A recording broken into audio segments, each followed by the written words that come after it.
topik kita pada hari ini adalah berkenaan dengan Microsoft Project, iaitu sebuah perisian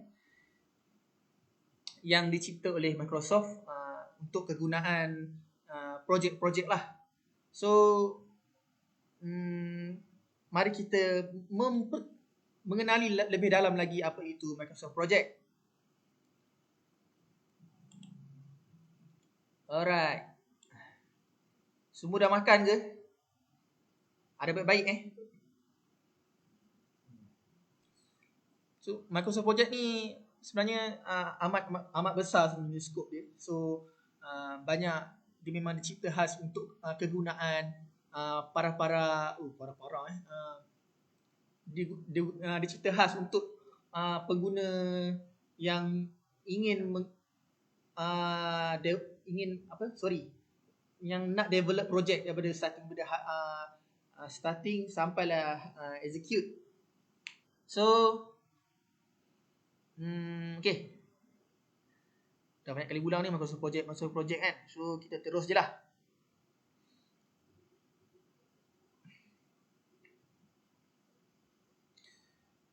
Alright. Microsoft Project ni adalah sebuah pekerjaan yang di mana ia amat mudah digunakan. Boleh dikenali sebagai tools untuk project manager. So, dia lebih kepada kegunaan dia yang saya tahulah. Macam lebih pada construction punya project akan menggunakan software ini untuk dia monitor dia punya project itu. Secara asasnya Microsoft Project ni adalah perusahaan asal daripada Amerika Syarikat. Dia mengutamakan untuk seseorang pengguna itu project manager. So, kita punya topik kita pada kali ini adalah apakah itu Microsoft Project dan apakah fungsi-fungsi yang ada dalam Microsoft Project inilah. Alright. So, secara asasnya Microsoft Project ni adalah tool yang memungkinkan penggunanya untuk menjalankan projek. So, selain menjalankan projek, dia membuat laporan, membuat schedule dan mengumpulkan sumber-sumber yang ada dalam satu sumber-sumber tu adalah dikenali sebagai macam kita nak buat construction part. So, kita punya stakeholder yang akan kita masukkan dalam software tu dan kita estimate berapa jangka untuk setiap stakeholder tu boleh finish kita punya projek lah. So, seterusnya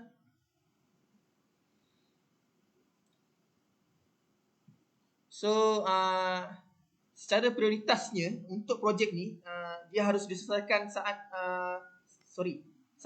dia menggunakan Microsoft Project ni lah. Maksudnya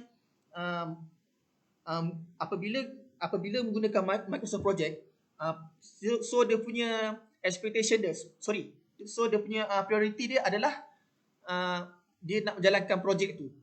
Itulah fungsinya benda ni. Salah satu fungsi lah untuk kebanyakannya project manager guna software ni. So,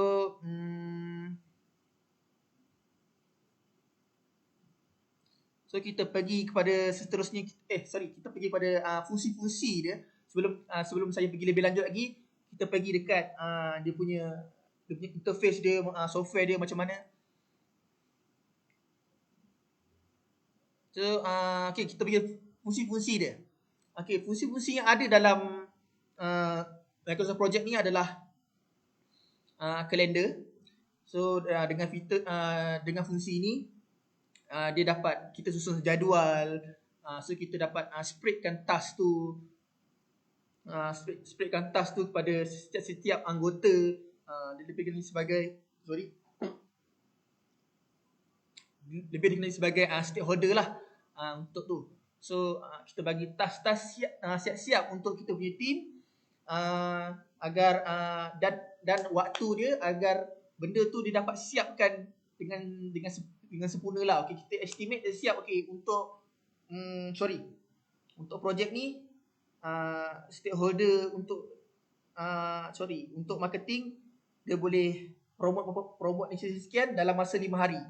Boleh tak dia sampai benda tu ngam-ngam 5 hari genap-genap? Boleh ke? So sebenarnya kita dah rangka benda tu, kita just monitor je. Lepas kita dah rangka siap-siap, kita monitor. Andai kata benda tu terlebih ke, terlebih waktu ke, terlepas ke, tak mengikut waktu yang kita telah tetapkan, mungkin benda tu agak akan dikatakan sebagai critical part. Critical part tu adalah dia punya masuk-masuk dia. So selain itu dia juga boleh berkongsi, maksudnya dia boleh collaboration di mana untuk software ni kita boleh share antara kita project manager, kita boleh share dengan orang lain untuk kita punya stakeholder bahagian marketing. Kita ada leader dia, so yang leader tu akan boleh tengok sistem juga, mungkin melalui online. So dia mungkin project manager ni dia dah estimate untuk sekian 5 hari berapa. So yang leader untuk marketing tu dia boleh tengok benda tu. Dia boleh bagi tahu dia punya manpower dia. Kita ada 5 hari sekian untuk kita finish kita punya task. Macam tu. So maksudnya yang marketing team leader untuk marketing tu dia akan monitor sekali dia punya apa yang dah diberikan task kepada project manager tu. So seterusnya reporting. Laporan lah. Bahasa Melayu dia laporan lah. So untuk setiap anggota ni adalah lebih dikali sebagai laporan untuk diorang juga untuk mereka. Selain itu juga dia juga dalam fungsi yang ada dalam Microsoft Project ni adalah dia ada Gantt chart, network diagram, lepas tu resource sheet dan sebagainya. So kita boleh tengok benda tu, kita boleh monitor. So macam anda kata kita nak convert to PDF pun boleh, tak ada masalah benda tu. Sebab sebab laporan kan. So kita nak tengoklah Gantt chart tu apa benda sekian, kita boleh tengok. Okey. So yang tu yang ketiga punya lah. So kelebihan dia pula dia ada kelebihan Microsoft Project ni adalah dia mempunyai tampilan yang amat memudahkan kita sebenarnya untuk kita mudah faham, kita mudah lihat. Lepas tu selain itu juga dia mempunyai fungsi-fungsi ataupun button-button yang orang kata mudah digunakan untuk kita lah. Lepas tu selain itu juga dia ada menyajikan template, maksudnya yang sangat dia ada sediakan template untuk kita, just kita isi je benda platform tu, apa-apa sekian kita isi. Alright, tanpa melengahkan masa lagi, kita pergi kepada dia punya interface dia lah, Microsoft Project ni.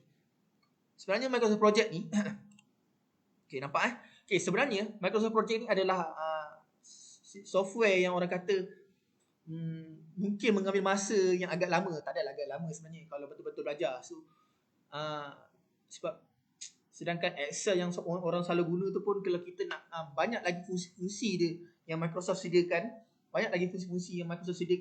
dekat Microsoft Project ni lah. Dekat Microsoft Excel. Kita pergi Microsoft Excel sekejap lah.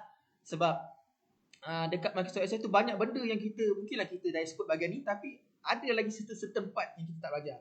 Macam tu jugalah Microsoft Project ni. So banyak benda yang kita nak kena belajar. Banyak benda yang bila kita tekan button tu sekian, nanti dia akan auto benda tu. Alright. So ini adalah dia punya interface bila kita buka. So kita boleh ni dia punya yang di sebelah kiri adalah dia punya button-button menu semua untuk button-button akses yang penting. So seterusnya ni belum kita masuk di halaman depan lagi So ni adalah file-file kita. So yang ni adalah template. Template yang ada dekat sini. Sorry saya punya monitor belah sini. So saya pandang sini sikit, tapi dalam masa sama saya pandang kurang jugalah. So ni dia punya template yang disediakan. Okay, so kita boleh pilih lah. Saya nak tunjuk secara detail benda tu sebenarnya memakan masa agak panjang sebenarnya. So kita pergi kepada kita punya contoh lah, sampel yang saya sebelum ni. Okay, ni contoh-contoh lah yang saya sebelum ni saya study. Ni adalah contoh dia. Saya study sebelum ni. Ini adalah dia punya contoh masa saya buat itu. So ini adalah projek, di mana projek ni adalah projek untuk construction site. So ini adalah apa yang saya dah estimate untuk saya punya team. So ni adalah dalam projek tu dia ada kontrak.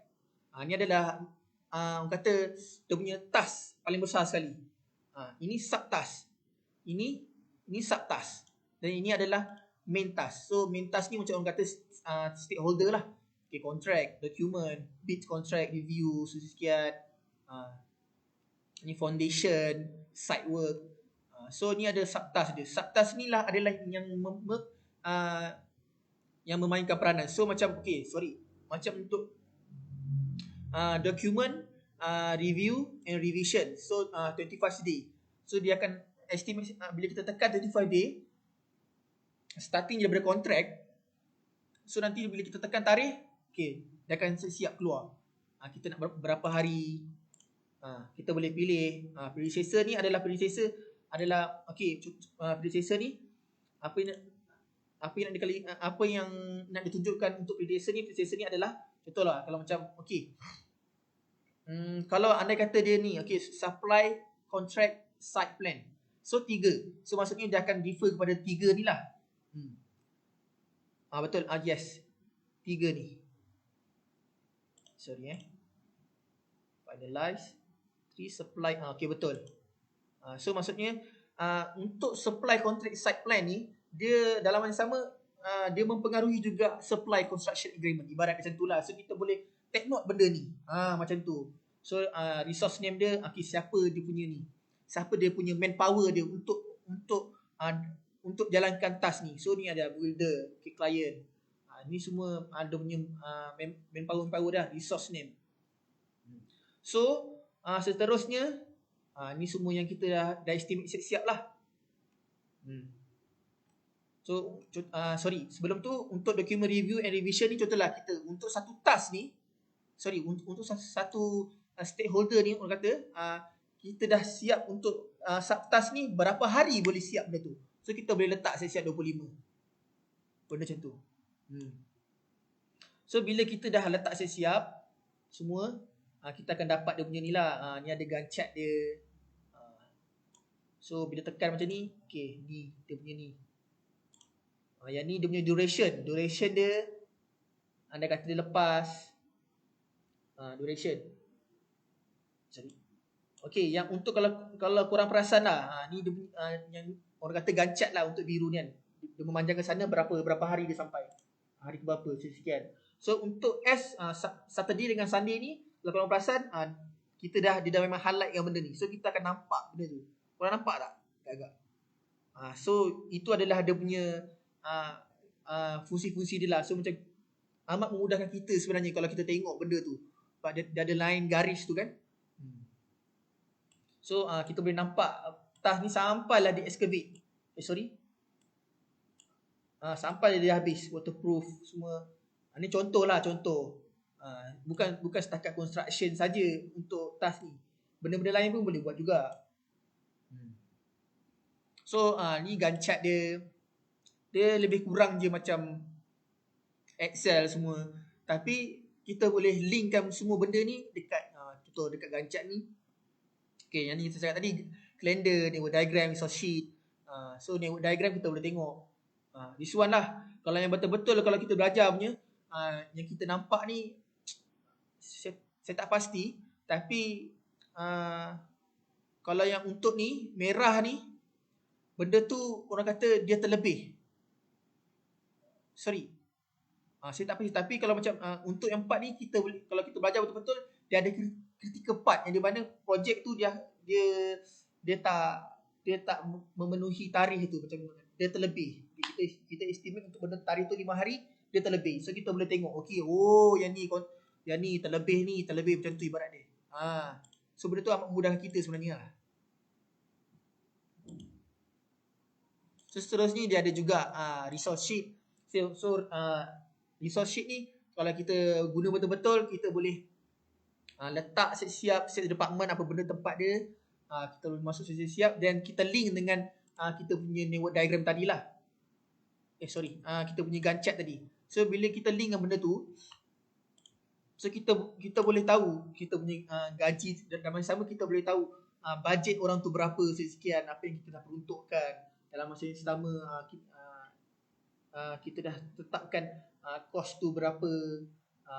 Banyaklah sebenarnya kegunaan dia, tapi kalau saya nak terangkan secara detail tu sebenarnya agak panjang sebenarnya. Sebenarnya benda ni dia punya software tu, dia punya, kalau kita nak guna benda ni betul-betul, sebenarnya agak panjang dia punya tempoh untuk kita memahami benda tu. Tak adalah panjang kalau kalau study betul-betul, kita baca betul-betul semua, tengok betul-betul, sebenarnya tak ada masalah pun. Cuma bagi saya macam benda tu agak susah sikit kalau kita nak faham secara detail macam mana kita nak link macam tu. So ni ada resource form. Resource form ni kita boleh